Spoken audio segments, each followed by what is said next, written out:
शरीर भारी अस्वस्थ, भयानक पीड़ा, रोग।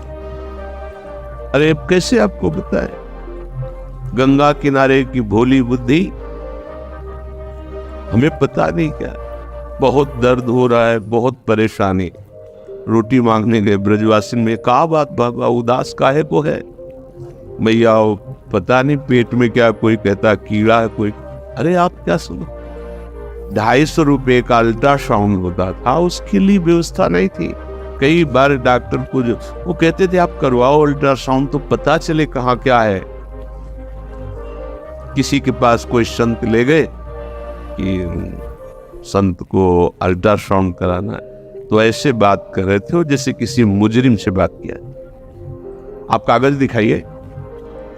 कागज तो नहीं, ऐसे हम नहीं दे सकते। आप कागज दिखाइए, डॉक्टर से बनवा के ले। ये रहने दीजिए, आप रहने दीजिए। वो माई ने कहा मैं दवा बताऊं? मिट्टी का तेल पी बाबा, दूध मठा दही घी की तो कुछ बात होती तो समझ।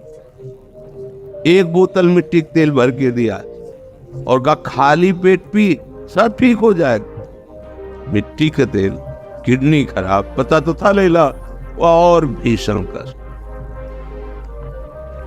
एक था संयम से चलो, साधन में रहो।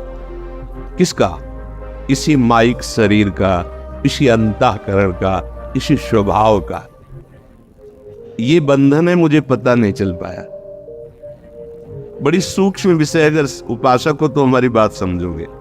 साधन चल रहा है, भगवत मार्ग में चल रहा है, आश्रमों पे बैठ, पूर्वाभ्यास, सब साधन बिल्कुल ठीक। तो सुख किसका मिल रहा है? साधन का। भरोसा किसका है? जिससे साधन बन रहा है। किससे? शरीर से, अंतःकरण से, स्वभाव से। आश्रय किसका है? साधन। साधन से वो परम पद मिलेगा। समझ में? बिल्कुल यही था, यही था। जितेंद्रिय ऐसे ऐसे ऐसे। अब मारा तीर जो हमने आश्रय लिया था, जब पता चला किडनी फेल, क्या होता है, मर जाता है आदमी। बिल्कुल पता नहीं किडनी कौन सा अंग, हमें क्या पता, मर जाता। कब? कभी भी। अच्छा, अब लगा कि ये भी गया। जिसके भरोसे से साधन चल रहा, वो शरीर गया। अब मन शरीर के, अब इस समय ये पाठ, इस समय ये आचरण, इस समय याद। अभी ठिकाना जिसे परमानंद कहते हैं, वो केवल केवल इनके त्याग से उत्पन्न होता है। ये बात नहीं समझ में आई थी। त्याग तो है ही है ना बाबा जी में, लेकिन आश्रय इसी शरीर के साधन से, इसी अंतःकरण के संकल्प विकल्प वृत्तियों से, इसी स्वभाव से उस परम पद की, कहीं कोई बीच में नहीं है। और इसी पे बाण चल गया। अब उदय हो रही है जो जीवन की परम लाभ वृत्ति। अब तो साधन नहीं बनेगा। कब शरीर छूट जाएगा पता नहीं, मन कहां कब फंस जाए कोई पता नहीं। मतलब पीड़ा हो रही, मन पीड़ा का चिंतन करे, अंदर से आर्त भाव जागृत है। हे प्रिया जो आपका स्वभाव सुना। अब तो साधन नहीं, साधन का भी भरोसा छूटा। जिससे साधन बन रहा था उसका भी भरोसा छूटा। वो वृत्ति उन्होंने ही दी शरणागति की। शरणागति ऐसा नहीं कि नहीं जानते थे, शरणागति थे, पर शरणागति में जो सूक्ष्म बाधा थी, आचार्य वचनों से दूरादपास्य स्वजनन सुखमर्थ कोटिम, फिर सर्वेषु साधन वरेषु चिरम निराशा, ये समझ में नहीं आया था। परमानंद की प्राप्ति की आशा साधन से थी। सर्वेषु साधन वरेषु चिरम निराशा, ये नहीं, ये कैसे साधन से निराश हो गए तो फिर हमारा परमार्थ क्या? ये बड़ी ऊंची बात है। सर्वेषु साधन वरेषु चिरम निराशा। जब साधन के यंत्र ही ठीक नहीं रह गए तो क्या साधन? लगा कि धाम का आश्रय, धाम का जो शरणागति, अभी कोई रंग नहीं चढ़ा, एकदम हृदय में आर्त भाव, वो बस राधा राधा। अब तो वो वृत्ति देने वाली छूट गया आश्रय, किसका? साधन और साधन के यंत्रों का। अब एक केवल भरोसा रहा साध्य का, एक भरोसा रहा बस आप और आपकी कृपा। अब निकलने लगे वचन कि मेरे साधन भी प्रियाजू, मेरे साध्य भी प्रियाजू।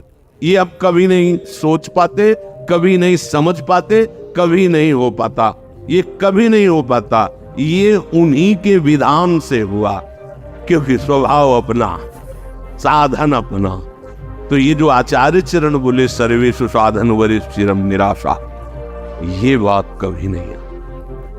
ये उनकी कृपा से जब ये बात आई तो फिर बात की बात प्रकाशित हो, उन्हीं की कृपा। बस अब नरक स्वर्ग अपवर्ग आस नहीं त्रास, न जीने की आस, न मरने की आस, न गति न दुर्गति, कोई प्रश्न नहीं, कोई समाधान चाहने की इच्छा नहीं। इसे कहते हैं आश्रय। ये जो चर्चा की ना, ये छाती की चर्चा इसीलिए हृदय की कि आप प्रमाण सहित समझ जाएंगे। अगर इसे सत्संग में आप हृदय से समझ जाओ तो प्रतिकूलता की जरूरत नहीं। पर क्या होता है कि सुन के समझना थोड़ा मुश्किल पड़ता है और परिस्थिति समझा देती है। अब बस एक ही भरोसा बचा कि हे हरि जैसे देशों में तेरो, बस अब देख लो। बोले इसीलिए तो ये सब किया था कि तुम केवल मेरे हो जा। ये बात हमसे नहीं बनी, सच्ची के मतलब अब शब्द नहीं है, साधन साधन, बस सारी दृष्टि साधन पर, सारी दृष्टि साधन पर। साधन से साध्य मिलता है, सिद्धांत। ये बात समझ में नहीं आई थी कि साध्य ही साधन रूप से अवतरित होता है, साध्य ही दिव्य साधन रूप से। वो साधन पढ़ने लिखने से नहीं आता, वो उनकी शरणागति से उदय होता है। हम समझ रहे हम शरणागत तो बहुत समय से हैं, पर शरीर के शरण में थे, अंतःकरण के शरण में थे, स्वभाव के शरण में थे, जो माया रचित है। तभी तो भाई शरीर स्वस्थ रहेगा, धर्म बनेगा, साधना बनेगी। शरीर गया, क्या रह गया? अगर शरीर अस्वस्थ है तो हम भगवत प्राप्ति की योग्य नहीं है क्या? हमारा मन हमारा साथ नहीं दे रहा तो हम भगवत प्राप्ति की योग्य नहीं है। हमारा स्वभाव, हम भगवत प्राप्ति की योग्य नहीं। बने रहो, तुम अस्वस्थ बने रहो, मन तुम्हें जो मनावे सो कर, स्वभाव तेरा जैसा हो, चिंता मत कर, आश्रय ले ले, भरोसा ले ले। ये बात जो कह रहे सापराधेश्च, भले कैसी भी वृत्ति हो, कैसी भी स्थिति हो, आश्रय। पर वो तभी होता है जब सब दरवाजे में ठोकर मार दी जाती है। किसी काम का नहीं, तुम कोई प्यार, ये प्यार लाडली जो कापते, यहां अनुभव की बात कह रहा हूं। यहां वो परिस्थिति आपने नहीं देखी, वो समय आपने नहीं देखा, इसलिए आपको ये समय देखकर लग रहा है ना कि प्रवचन है। प्रवचन नहीं, हृदय की एक एक वृत्ति का निरीक्षण परीक्षण करके बोल रहे हैं। तब ये अहंकार, ये देह भाव की साधना तब ये ऐसे हुई कि बस अब समझ गए, अब कुछ नहीं बनने वाला।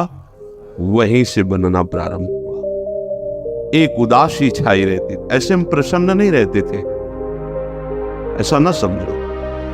अंदर से एक उदासी, क्योंकि अपने को पता है ना, दूसरे मान रहे तो मानने से क्या होता है। अपने को पता है कि अभी वो नहीं, जिस दशा का वर्णन वो एक उदास थे। पर ये वाणी और नाम ही जीवन था, गान कर रहे थे सुधा ने देखा। एक महात्मा है, मैं फिर कभी नहीं देखा उनको। पात्र मार्जन कर रहे थे, उदास वृत्ति। अब किससे क्या, कोई था ही किससे बात। अब जैसे कोई आके समय नष्ट मत करो, हम मरने वाले हैं, सीधी बात रहती।